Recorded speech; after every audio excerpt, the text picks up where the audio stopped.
নমস্কার বন্ধুরা, সকলকে স্বাগত জানাই আমাদের ইউটিউব চ্যানেলে। থাম্বনেল দেখে তো বুঝে গেছেন কী নিয়ে আলোচনা করতে চলেছি।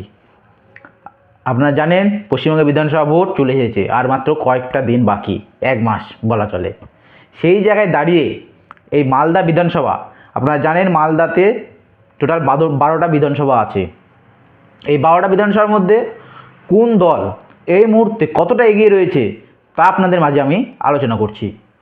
এই 12টা বিধানসভা হচ্ছে সর্বপ্রথম হবিবপুর, গাজল, চাঁচল, হরিশ্চন্দ্রপুর, মালতীপুর, রতুয়া, মানিকচক, মালদা, ইংরেজবাজার, মোথাবাড়ি, সুজাপুর আর হচ্ছে বৈষ্ণবনগর।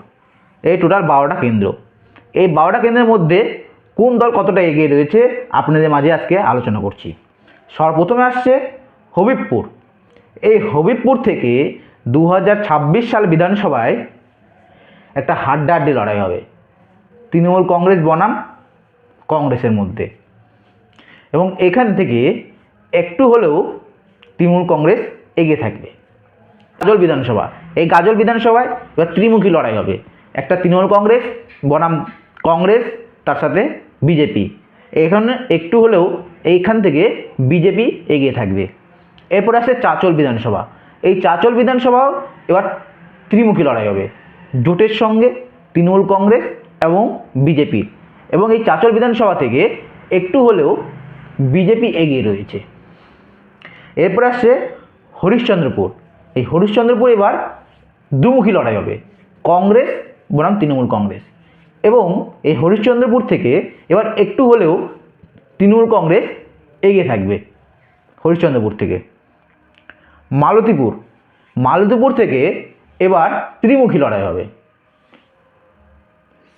বাম জোট এবং তৃণমূল কংগ্রেস এবং বিজেপির মধ্যে, এবং এখান থেকে একটু হলেও তৃণমূল কংগ্রেস এগিয়ে থাকবে। এরপর আসছে রতুয়া। এই রতুয়াতে এবার দুমুখী লড়াই হবে, কংগ্রেসের সঙ্গে বাম জোটের, এবং একটু হলেও এই রতুয়া থেকে কংগ্রেস এগিয়ে থাকতে পারে। এরপর আসছে মানিকচক। এই মানিকচকে এবার দুমুখী লড়াই হবে, তৃণমূল কংগ্রেস বনাম কংগ্রেসের মধ্যে, এবং এখান থেকে একটু হলেও কংগ্রেস এগিয়ে থাকতে পারে। এরপর সবথেকে ইম্পর্টেন্ট হচ্ছে মালদা বিধানসভা। এই জায়গাতে এবার ত্রিমুখী লড়াই হবে, তৃণমূল কংগ্রেস বনাম বিজেপি এবং কংগ্রেসের মধ্যে, এবং এখানে একটু হলেও বিজেপি এগিয়ে থাকতে পারে। এবার হচ্ছে ইংরেজবাজার। এই ইংরেজবাজার কেন্দ্র থেকে এবার একটা ত্রিমুখী লড়াই হবে, তৃণমূল কংগ্রেসের সাথে বাম জোটের এবং বিজেপির, এবং এই ইংরেজবাজার থেকে এবারও একটু হলেও বিজেপি এগিয়ে থাকতে পারে। এরপর হচ্ছে মোথাবাড়ি। এই মোথাবাড়ি থেকে এবারে বাম জোট এগিয়ে থাকতে পারে।